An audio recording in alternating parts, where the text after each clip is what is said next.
Hello listeners and welcome to this week's recording of Boomerang. And the team is Team 1 and we are made up of... Hello, it's Ray. Hello from Linda. And Alistair. Hi from Sharon.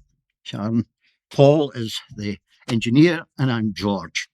So, as usual, the news will be broken into parts and I'll remind you that when you have listened to the whole recording, please post your wallet back to us from a post box and not via the post office. Now we will start with part 1, written by Stuart Somerville from the Courier, and Linlithgow's Lib Dem councillor has plans to call for greater controls on vape shops. The traders have sprung up on almost every high street, including Linlithgow, in the last decade. Councillor Sally Prattle thinks the time is right to call for Holyrood legislation. Following a disaster fire in Glasgow city centre in March, which destroyed a historic listed building in the heart of the city, the stores have been labelled powder kegs, as there is little in existing legislation to ensure safety. The vape devices contain lithium-ion batteries, which are recognised as a serious fire risk. Fire crews have already tackled blazes at the worst treatment centres where lithium-ion batteries have been incorrectly disposed of. Councillor Pattle told the council that the report here was that they were working across the service, the council and the services in the county at the level of democracy reporting, told the democracy reporting service that she was working across political parties to bring a motion before the next meeting of the council demanding an upgrade in the laws to recognise potential danger. A fire officer told a meeting of the Linlithgow local area committee he would report back to councillors on the current situation. Gordon Brody confirmed in answers to questions from all councillors, including Labour's Tom Combe and SNP Pauline Orr, that the SFRS were aware of the potential dangers. He told Councillor Conn that local fire crews were aware that there were vape shops around and the crews were aware of where these shops were, but some have opened in Linlithgow and other towns and the location's not been so clear. He added that the fire service that backed national campaigns on the safe disposal of batteries and SFRS. Councillor Orr asked if there had been an increase in vehicle fires related to lithium-ion batteries. Mr. Brody said he was unaware of an increase. Vape shops are legally classified as general retail premises. They are not subject to the mandatory fire safety audits unless complaints are made and a fire occurs, or they fall into a local risk-based audit. SFRS officers can visit vape traders based on the audit, or they fall into a local risk-based audit. SFRS officers can visit Cape vape traders and give safety advice. There is no existing legislation which gives the council control over the vape shops, either through the planning regulations or through trading standards. At a recent meeting of the local area committee, a planning officer confirmed that there is no licensing by the council through trading standards, but vape sellers have to be on a national trade register. From a planning point of view, a shop selling vapes is treated in the same way as Class 1A traders such as hairdressers or bakers.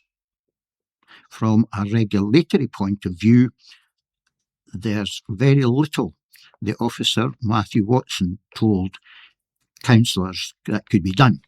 Councillor Prattle said so legislation would have to come from the Scottish Government. It doesn't feel as if the regulatory framework has kept up with the changes that have happened on high streets. It's not just Linlithgow or West Lothian, but all over Scotland. These products were around 10 years ago. Councillor Prattle told the LDSR, "I am hopeful we can start a national campaign and get many local authorities as possible to sign up." That's what happened to help drive down the banning of single-use vapers. She said that the Lib Dems were working on a national policy regarding vape shops, but on the West Lothian level, she hoped to build a cross-party support for a call for legislation. Quality new homes available. A range of high-quality new-build homes in West Lothian are available just in time for a summer move. Barrett Homes have properties ready to move into at Bangor Village Development, just outside Livingston. Set in over 200 acres of woodland, Bangor Village benefits from local amenities and travel connections, as well as plenty of outdoor space. Available at Bangor Village is the Craig End-style home, Plot 133, which includes upgrades worth £6,800, including flooring. As well as an open-plan kitchen, dining and family area, the home has 3 double bedrooms with the main bedroom featuring an ensuite. Prospective buyers can benefit from either a £16,640 deposit boost or part exchange to take the stress out of selling their previous home. The Cooper-style home at Plot 215 is also available, which has 1 single bedroom and 2 double bedrooms with an ensuite shower room in the main bathroom and a family bathroom on the landing. Buyers can benefit from 105% part exchange. Lorraine Patterson, Sales and Marketing Director at Barrett Homes, said, "We understand many people envisage themselves enjoying the summer sun in their new home, and we want to make that a reality." At Barrett Homes, we aim to support buyers from their very first viewing through to moving in and beyond. Our expertly trained sales advisors are on hand across West Lothian to ensure everything goes smoothly. With just a selection of homes available to move into for the summer, I would encourage anyone interested to get in touch with our sales experts so they can start planning a big summer barbecue in their brand new home. Prices at Bangor Village start from £269,995, and to find out more about available homes, contact Barrett at Bangor Village. Brute murdered Gary in senseless attack, an article by Stephen Bark. A killer has admitted murdering a dad in a senseless and entirely unprovoked attack 2 years ago. Gary Nicholl was attacked with a knife and found seriously injured on Bankton Lane, Livingston, around 2 a.m. on Thursday, September 26, 2024. Despite the best efforts of the emergency services, the 50-year-old HGV driver was pronounced dead at the scene. On Monday, nearly 2 years later, 25-year-old Connor Manners pleaded guilty to the murder at the High Court in Edinburgh. After the court appearance, Detective Chief Inspector Jonathan Pleasance of Police Scotland's Major Investigation Team condemned Manners' actions. He said, "This was a senseless and entirely unprovoked attack which caused widespread shock and concern within the community. Manners will now rightly face the consequences of his violent actions. Our thoughts remain with the family and friends of Gary at this difficult time. Nothing will ever make up for their devastating loss, but I hope they can find some comfort in seeing justice being done. This investigation involved a number of specialisms, including officers from the Major Investigation Team and Local Division, which resulted in prolonged police activity in the local area. I want to thank residents for their patience and support throughout our inquiries.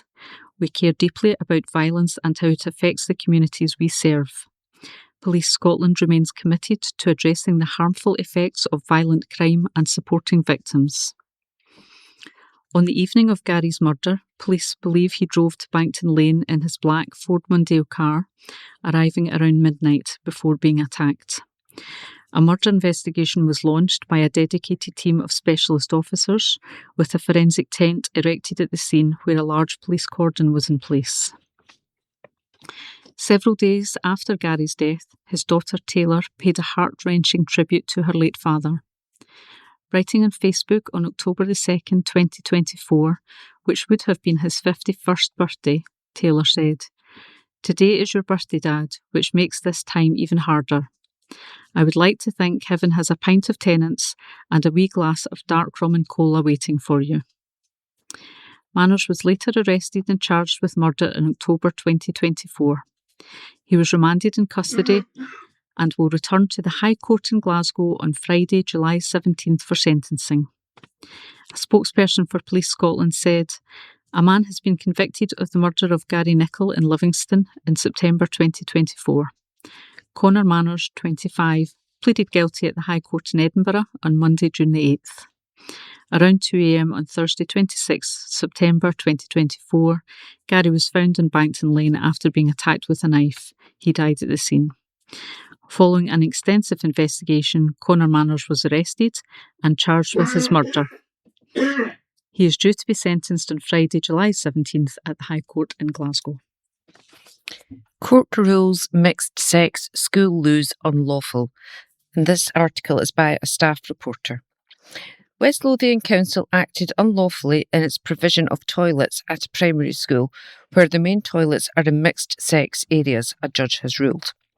The judge also found that a pupil suffered indirect discrimination as a result of the toilet provision, though a claim of harassment was rejected.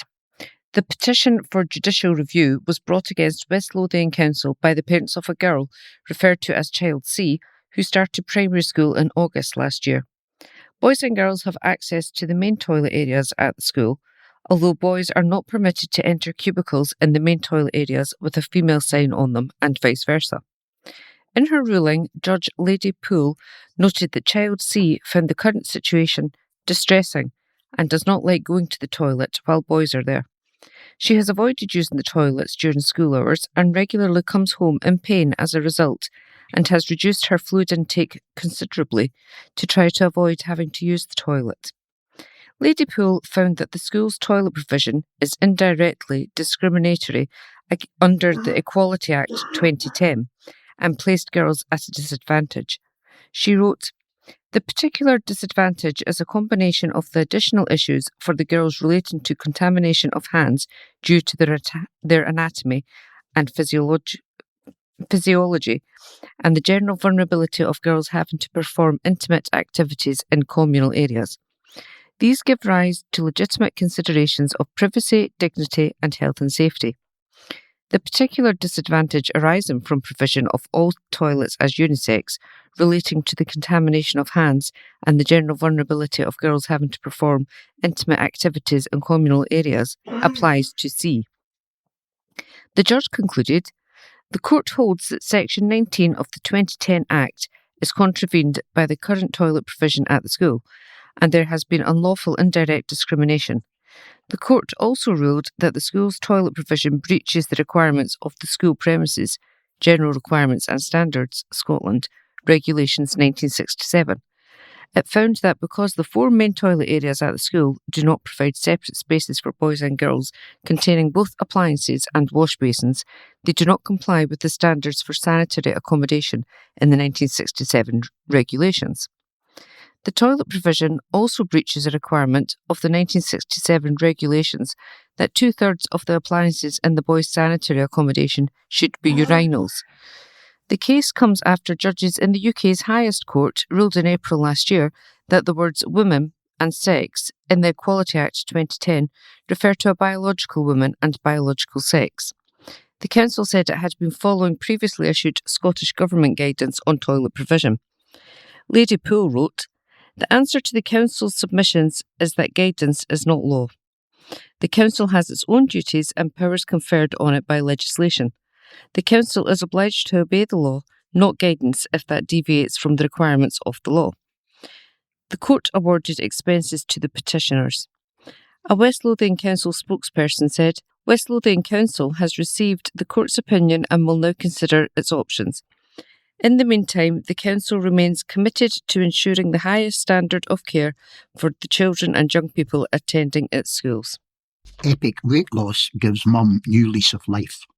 Marathon addict Elaine drops from a size 26 to a size 10-12.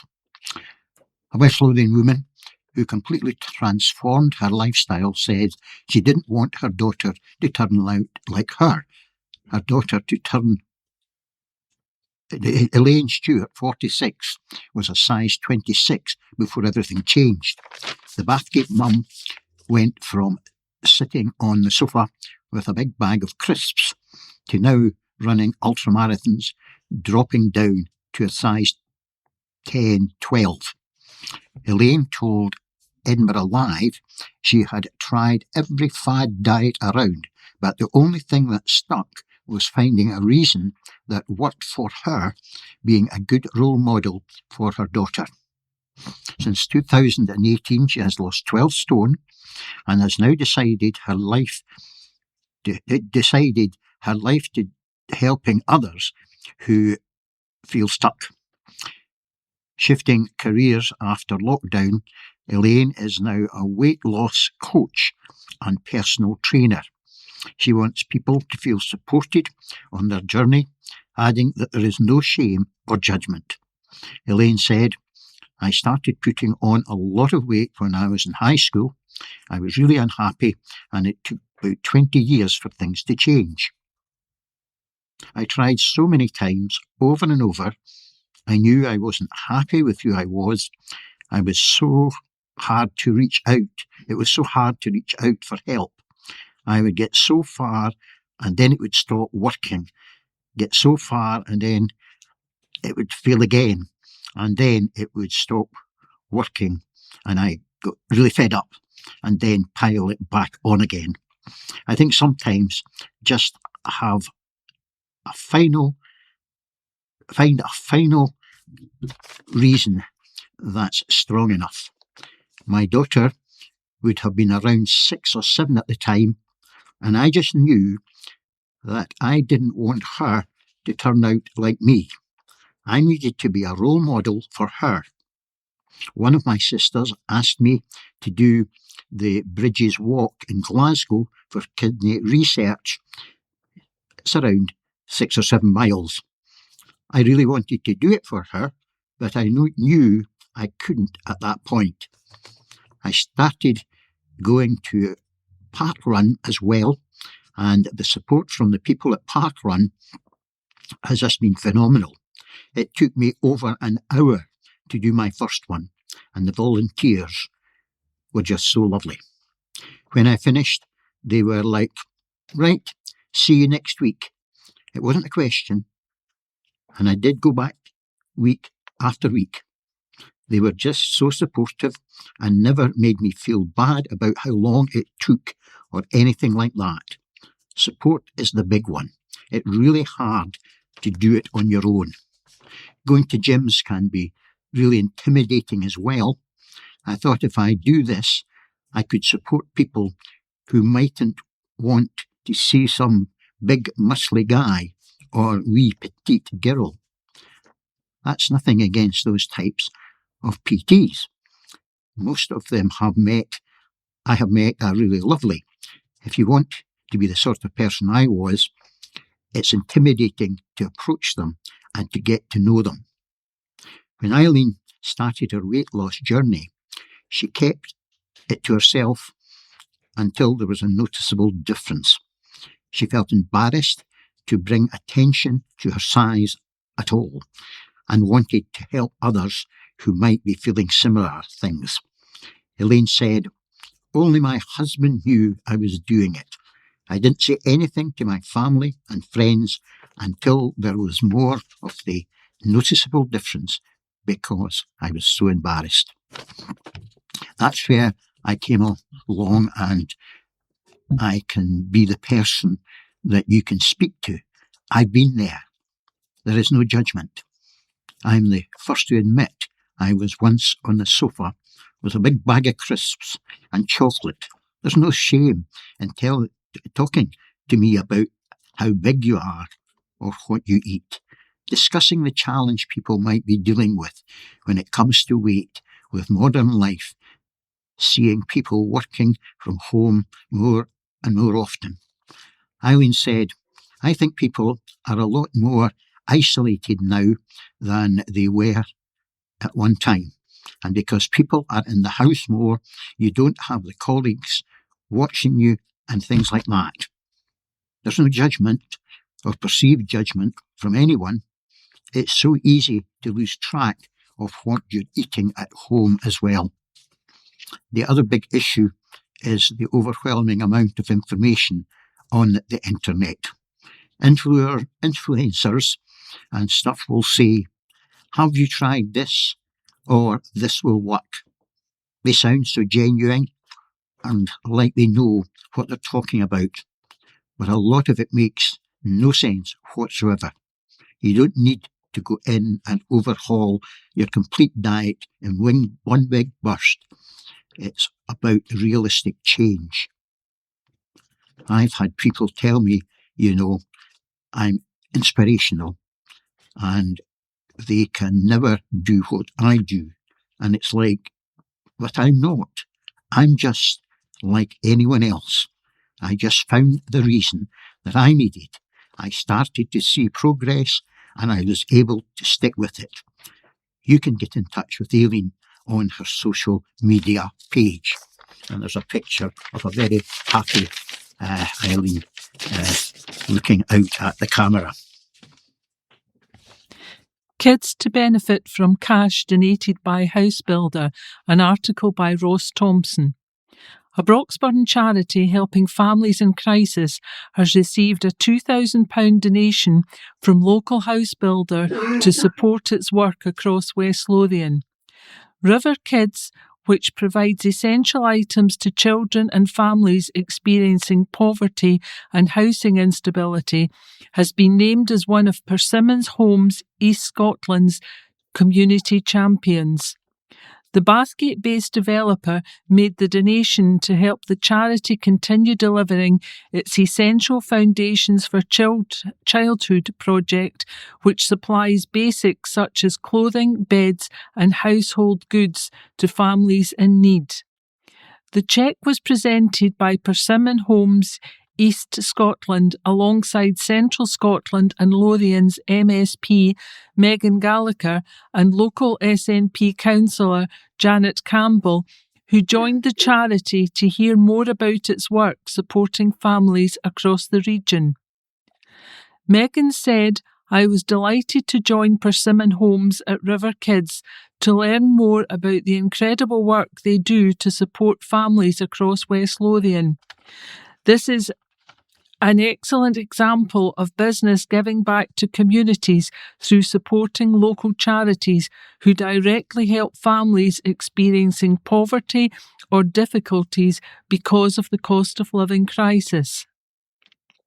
This work is vital, and I hope that they continue to receive the financial support needed to keep this charity going. It was wonderful to meet some of the team, and I am looking forward to catching up with them in the run-up to Christmas as they begin their preparations for the Christmas toy appeal." Councillor Campbell added, "Thanks to Stephen for showing us around the Broxburn base this morning. River Kids do fantastic and unfortunately much needed work across West Lothian, helping families living with poverty. The charity works directly with professionals supporting disadvantaged families across our area, and I am pleased to be able to support the valuable work River Kids carry out. Demand for the service is rising, and the charity receiving 649 referrals in 2025, a 12% increase on the previous year, as more households struggle with the cost of living.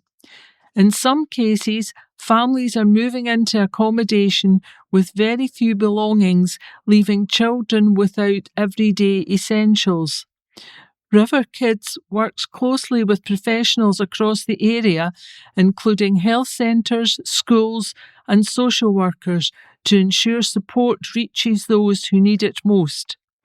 Keely Renton from River Kids said, "This donation will help us to continue to provide essential support to children and families throughout West Lothian. Many of our beneficiaries navigate persistent material deprivation, domestic abuse, displacement, and a range of other crises. This donation will allow us to not only provide essentials, but also stability during times of crisis." Laura Still, Sales Director of Persimmon Homes East Lothian, added, "River Kids do incredibly important work supporting families across West Lothian. We're proud to support them through our Community Champion programme and help them to continue reaching those in need." And there's a lovely picture of Persimmon Homes handing the cheque over to River Kids. Mum is forever grateful to Quick Thinking 999 crew. A West Lothian woman has said she will be forever grateful to Scottish Ambulance Service staff who rushed her to the hospital after she went into labour unexpectedly at home. Amy Hogg from Bathgate was 38 weeks pregnant with her third child and due to have a planned caesarean section the following week. However, her waters broke just before 2 a.m. on March 26 while she was in bed. The 999 call was made at 1:50 a.m, answered by Marianne McEwen, West ACC, with Tony Valens, technician at Bathgate Ambulance Station, responding first after being dispatched by Amy Bennett, East ACC. He was then followed by a Socky crew of Tracy Drysdale, Samantha Derrick, and Chantel Patrick, student paramedic. The crews transported Amy to St John's Hospital, where she gave birth to her third child, Ali, at 3:23 a.m. Amy, 32, said, "I am forever grateful to them all and wanted to pass on my heartfelt thanks. Everyone who was there was so calm, reassuring and quick thinking. I had a placental abruption, which is a life-threatening situation for the baby and sometimes the mum too. If it wasn't for them, it could have been a very different story. It was an emergency situation, and thanks to their quick actions, my son was born safely within an hour of us arriving at St John's Hospital, while I was under general anaesthetic. The crews were amazing and made me feel like I had no need to panic." Speaking about the incident, Amy said she remained calm throughout, although she knew the situation was serious due to the severity of the bleeding. She added, "I was focused on resolving the situation quickly, such as calling an ambulance and getting to the hospital as soon as possible, rather than being scared. In the days afterwards, I really struggled mentally with the what-ifs. I was reassured that we did the right thing by acting so quickly, as the outcome could have been much worse for both the baby and me. It was a very fast chain of events that only happened because of the rapid and clear decision-making by everyone involved." Worker trapped as firm is given fine, and this article is uncredited. A pallet repair company operating in West Lothian has been fined £172,000 for health and safety failings, which left a 22-year-old worker with severe injuries, impairment and permanently disfigured. James Jones and Sons Pallets and Packaging Limited, which was operating at the Tesco distribution centre at Dean's Industrial Estate, Livingston, pled guilty to a breach of the Health and Safety at Work, etc. Act 1974. Prosecutors told Livingston Sheriff Court an investigation by the local authority found the Larboard company failed to maintain critical safety barriers and allowed unsafe practices to develop and persist. Debbie Carroll, who leads on health and safety investigations for the Crown Office and Procurator Fiscal Service, COPFS, said a broken safety barrier and poor supervision meant a worker could enter dangerous machinery whilst it was still running. The resulting accident was foreseeable and could have been avoided if the company had properly maintained and enforced the existing safe system of work. This prosecution should remind employers that failing to fulfil their obligations can have serious consequences and that they will be held accountable for such failures. The court heard how, on the evening of November 23, 2023, the employee was working on a mechanised pallet inspection and repair line. The line was enclosed by perimeter fencing and an interlocked gate that stopped the machine when opened. Entry to the restricted area could be made through a loose fence panel allowing access to moving machinery. During that evening's shift, and after initially following the correct safety procedures to access the machinery, the employee entered the restricted area through the loose fencing while the machinery remained in operation. While attempting to remove obstructions from the line, he became entangled in moving parts of the equipment. Colleagues stopped the machine and emergency services attended. He was freed after around 45 minutes and taken to hospital, where he was treated for multiple arm fractures and other serious injuries. He has since undergone surgery and his movement remains impaired. I thought we'd have a look at some pictures, and there's been several gala days, and I've got some pictures that were taken in Parkhead up near West Calder, and it was on the gala day. It's not raining, but it's not the best of days. There are clouds that are looking angry, but the folk are not. They're looking happy. The Queen Sarah, who is the centre point of the day, is shown in 3 of the pictures and looks absolutely fantastic. Other pictures show a pipe band and marching through one of the streets, and with a banner with the heading Parkhead Child. One of the pictures with Sarah has got Queen Sarah on the top of her house, and she's standing there with 4 maids of honour there, and they look fantastic. So all in all, despite not the best of weather this period, it looks as if it's been an okay day for the Parkhead Children's Gala. And the pictures I have are of Bathgate procession held on the same day. It was a dry day, but not bright sunshine. There's a large picture that's taken by a drone showing the crowds lining Marjorie Bank Street as the procession leaves the old academy. Then there's pictures of King Robert the Bruce and Princess Marjorie waving to the crowds. And then many pictures of the incredible floats and the children in fancy dress being greeted by the crowds along the way. And I've got a few photographs from the Mid-Calder Gala, the Children's Gala this year. I'm not sure exactly when that was taking place, but again, it does look to be dry, but not the best of days.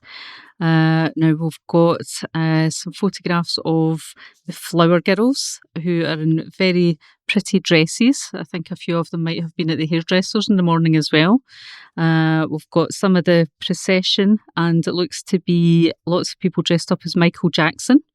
We've got pipe bands, lots of spectators as well, and we've got a football team here, which I presume play in Mid-Calder, wearing black shorts, and their top is red and black vertical stripes. Looks like a good day had by all. Right, we'll, at this point, we'll have the pub quiz. And I'll read out the half a dozen questions, and the answers will be given at the end of the information giving this morning. So, the first question is, who directed the 1976 film Taxi Driver? Francis Ford Coppola, Martin Scorsese, or Stanley Kubrick? In which country in 1934 was the former tennis player Ken Rosewell born? Was it in Australia, in the United States, or in England? In which of the world's major oceans is Zanzibar situated? Is it the Pacific Ocean, the Atlantic Ocean, or the Indian Ocean?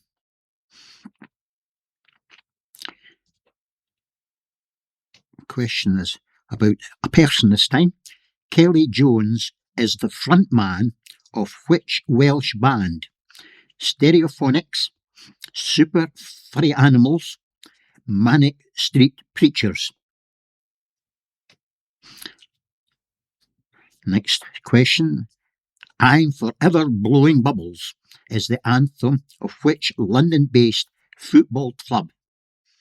Is it Charleston Athletic, West Ham United, or Crystal Palace? And the final question. Which group had a UK number 1 hit single in 1983 with the song True? Duran Duran, Spandau Ballet, Heaven 17. Well, gives you the opportunity to see what you feel there. You can always take your time and go searching for answers at the end, or you might know all the answers. Whatever, see how you did.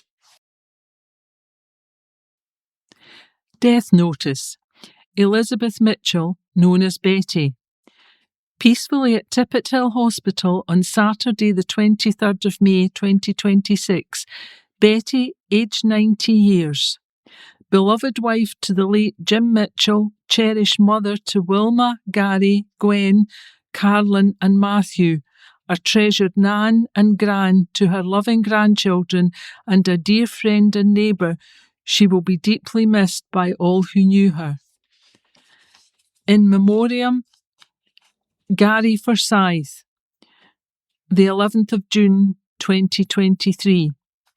We hold you close within our hearts, and there you will remain, to walk with us throughout our lives until we meet again. From all the family.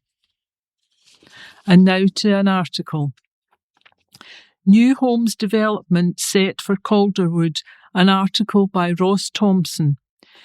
Taylor Wimpey East Scotland has finalised an agreement with Home Group Scotland to deliver 16 high-quality, affordable homes for social rent at the growing Calderwood development in East Calder. This supply of new affordable homes will include a mix of 2, 3 and 4 bedroom properties, helping to meet strong local demand for modern, energy-efficient family housing. Construction is scheduled to begin later this year, with the first completed homes expected to be handed over to Home Group Scotland in early 2027. The agreement marks the latest phase of affordable housing delivery at Calderwood and reflects the ongoing partnership between Taylor Wimpey East Scotland, Home Group Scotland and West Lothian Council to expand access to much-needed homes in the area.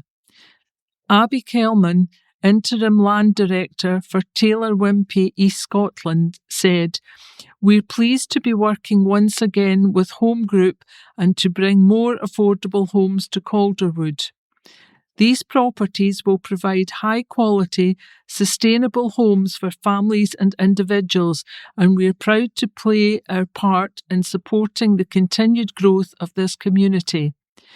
Elsie Brayley, Head of Development for Home Group Scotland, said, "We are working hard to develop as many affordable homes for individuals, couples and families who are from this area and want to stay in this area. This development is another example of this, and we are pleased to be working with our partners to do so. The 16 affordable homes for social rent will form part of the wider Calderwood Master Plan, which continues to develop new homes, green spaces and community facilities. To find out more about the range of new homes currently available, visit Taylor Wimpey at Calderwood." Residents feel trapped after lift breaks down, an article by Isla Story. Residents of a West Lothian sheltered housing complex have been left virtually trapped in their homes for a month after the building's lift broke down. Bray Court in Linlithgow, which consists of 40 flats, has been without a working lift since the end of April. Many of its residents are elderly or have mobility issues, which mean they are unable to use the stairs. However, they have claimed their complaints and pleas for help to housing provider Build have gone unanswered, and said the first contact they received was only on Wednesday, May the 27th. While residents claim the lift has been out of action for 2 months, a spokesperson for Build said initial technical issues were identified in March, but the lift was not fully taken out of service until the end of April. One resident, 77-year-old Robin Parkinson, has lived in the development with her 78-year-old husband for 6 years. She told Edinburgh Live, "We only got a letter through from Build yesterday," which was Wednesday, May the 27th, "and it said they have been waiting for quotes for the repair. Why are quotes taking 2 months? It's not an excuse.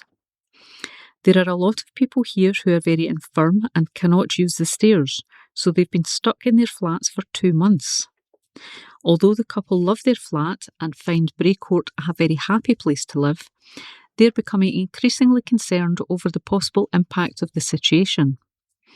She said, "Somebody's going to fall down the stairs sometime. They just don't seem to care. The rent went up quite steeply this year. Some people are paying over £800 a month. We expect to at least know what's happening if something breaks. I've had a lot of health problems and I've only got one kidney.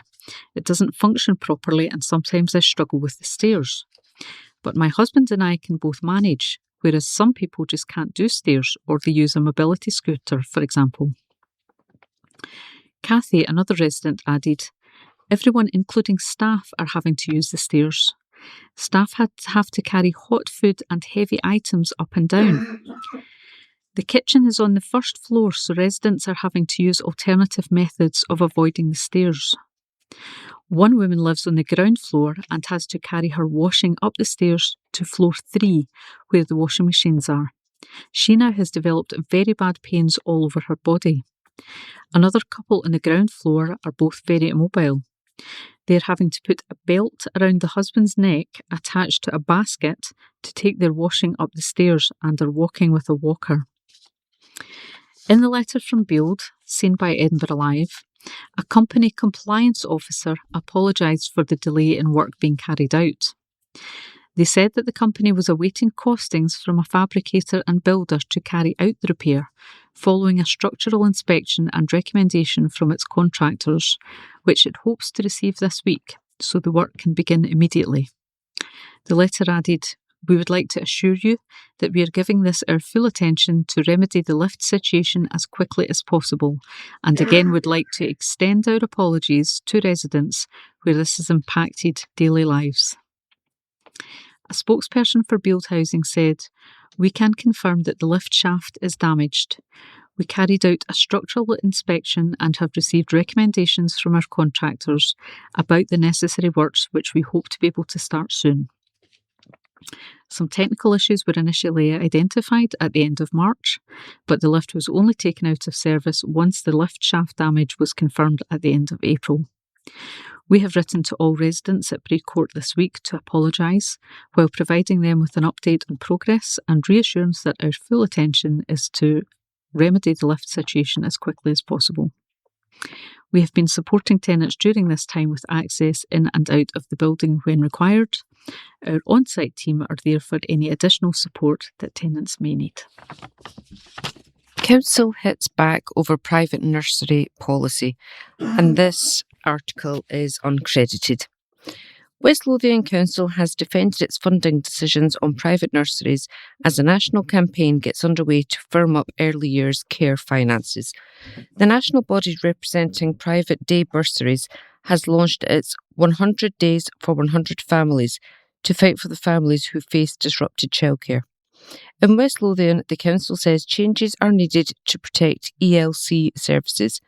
It called for a root and branch review of the legislation. A debate on expanded childcare took place in Holyrood last week, and an amendment on supporting children from across council boundaries at a national level tabled by Scottish Greens was accepted. The National Day Nurseries Association said, on the back of that motion, NDNA Scotland is launching its 100 Days for 100 Families campaign for action in the first 100 days of the new government. There are just over 100 families across the Central Belt whose childcare arrangements are set to be abruptly ended due to West Lothian Council's decision to stop funding their existing nursery places. National operating guidance needs to make funded ELC places for cross-boundary children a statutory requirement rather than relying on informal reciprocal arrangements between council areas. This was one of NDNA's pre-election manifesto commitments. Andrew Carr of First Adventures Nursery in Linlithgow has several families who will be affected by this decision. Mr. Carr, who chairs NDNA's West Lothian Nursery Network, said, childcare choices are some of the most important decisions parents make, and yesterday's commitment to begin immediate work in defence of the principles of funding follows the child shows that the Scottish Government respects families' right to make those choices themselves. No local authority should be able to draw its own boundary across any family's access to their nationally funded childcare entitlements, and we hope that the commitment made today is made as a direct commitment to those 100 families across the Central Belt who have suddenly found their childcare plans shattered by the decision of West Lothian Council. A council spokesperson told the Local Democracy Reporting Service that the debate and Green motion would make no difference to its decision at the February budget to only fund council nursery places for those living outside West Lothian. They said, it's important to recognise that the continuing financial crisis facing councils is of a magnitude which has never been experienced before. Councils across Scotland are projecting substantial and sustained overspends in the delivery of services as the cost of service delivery continue to outpace funding increases. With the ongoing financial challenges faced by the council, this recent decision was based on the need to prioritise West Lothian Council resources for West Lothian's children and families.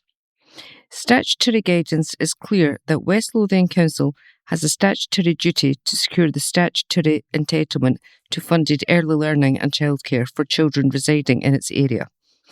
There is no statutory duty on councils to make provision for the residents of other areas. The Scottish Government has confirmed to us that there are no statutory duties on cross-boundary provision.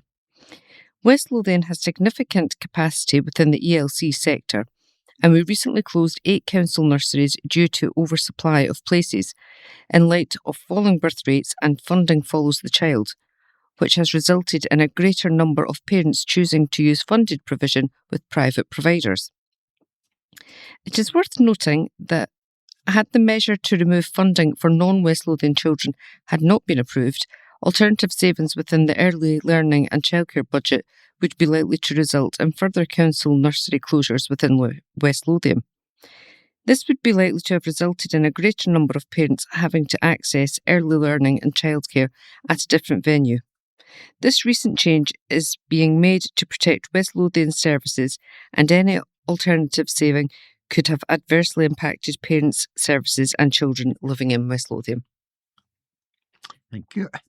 And we move on to some more answers to the quiz. In which country in 1934 was the former tennis player Ken Rosewall born? Well, he was born in Australia. Next question. In which of the world's major oceans is Zanzibar situated? And you got the choice of Pacific, Atlantic or Indian. And the answer is Indian.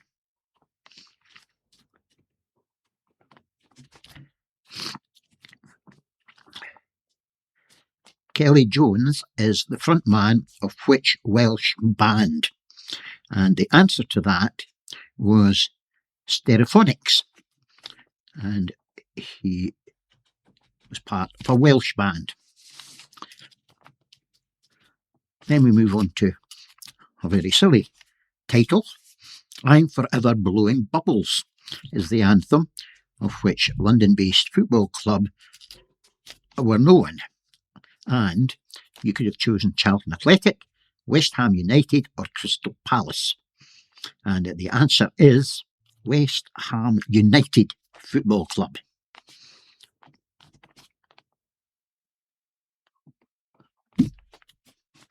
And the final question, which group had a UK #1 hit single in 1983 with the song True? And that was Spandau Ballet.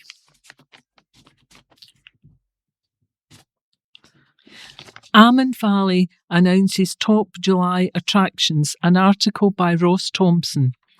Livingston's much-loved community heritage site Amman Valley has announced a playful, interactive and inspirational season of experiences for the coming months.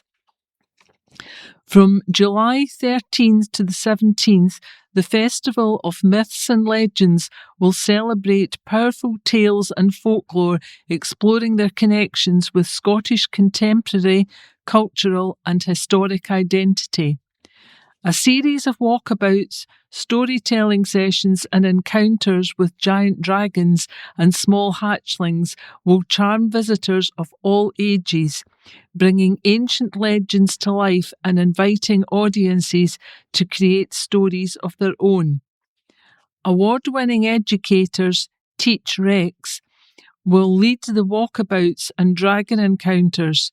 Teach Rex are Samuel Bryan and Joseph Parsonage, experienced teachers who now specialise in interactive workshops for children with dinosaurs, dragons and animals.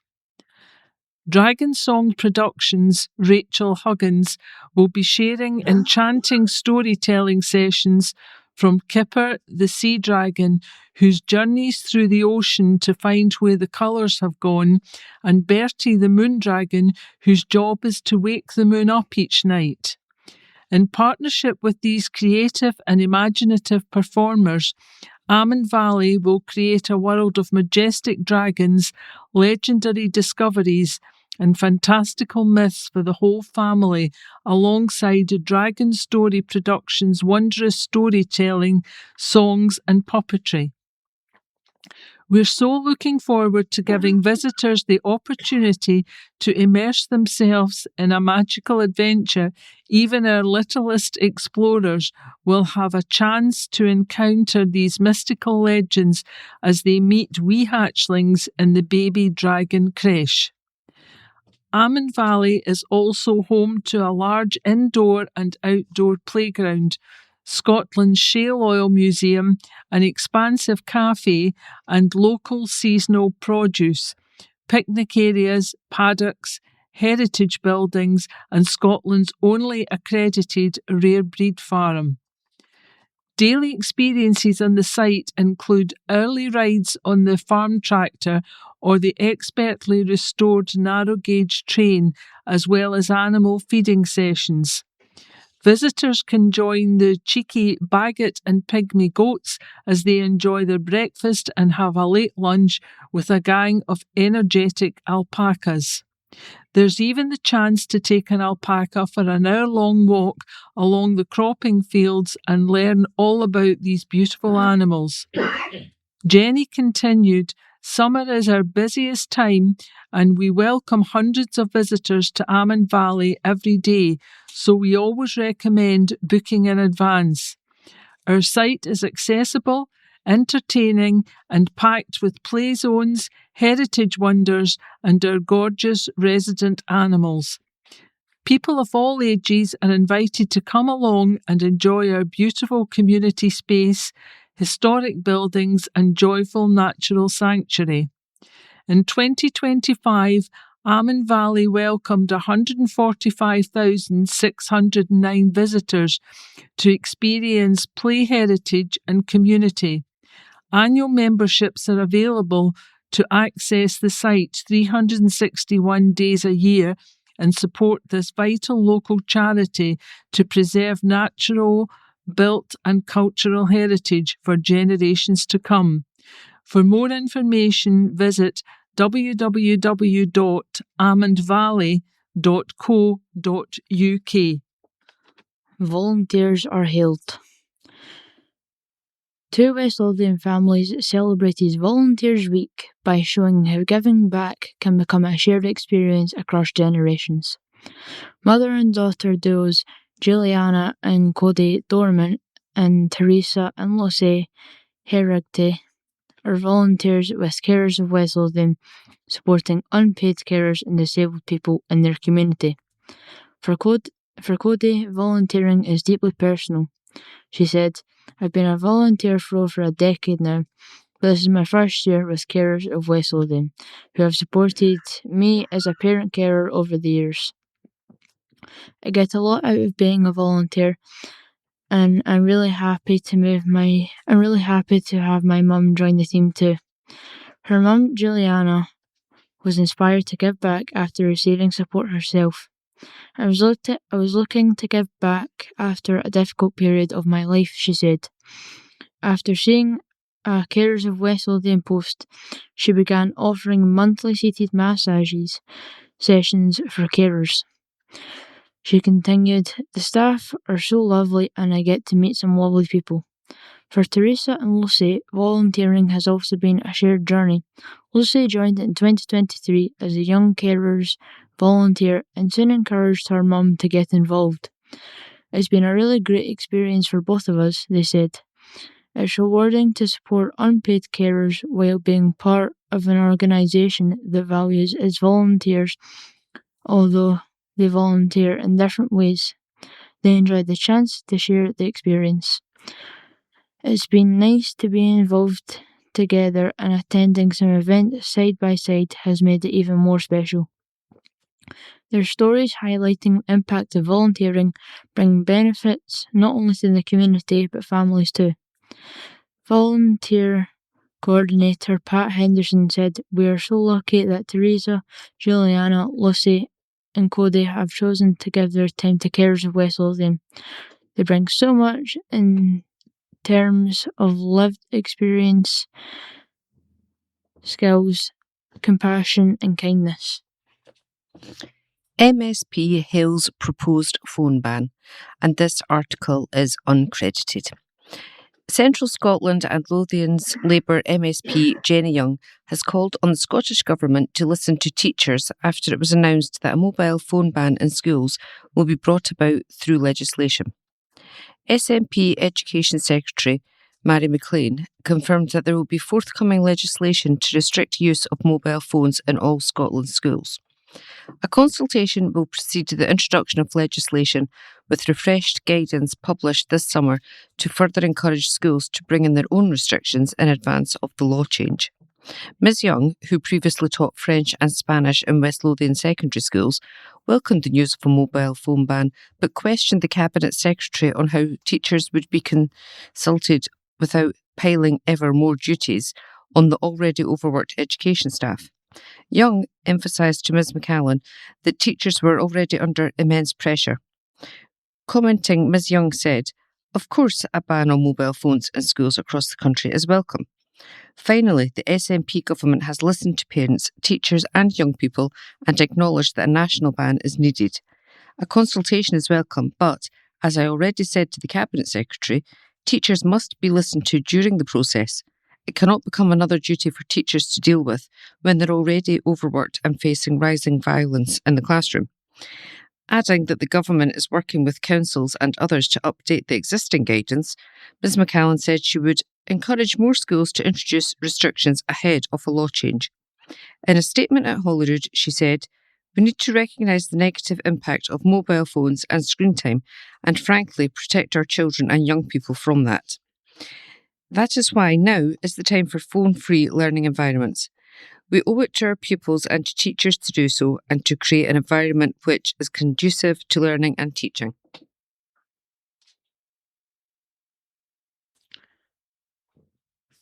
Well, that was Boomerang for this week. A variety of things going on, looking at some of the pictures as well as the articles, and it was quite interesting to do that.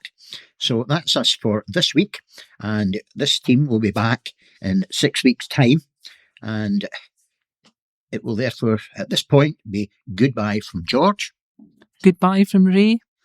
Goodbye from Alistair. Goodbye from Linda. Goodbye from Sharon. And goodbye from the engineer, Paul, who keeps us moving forward. Thank you, Paul.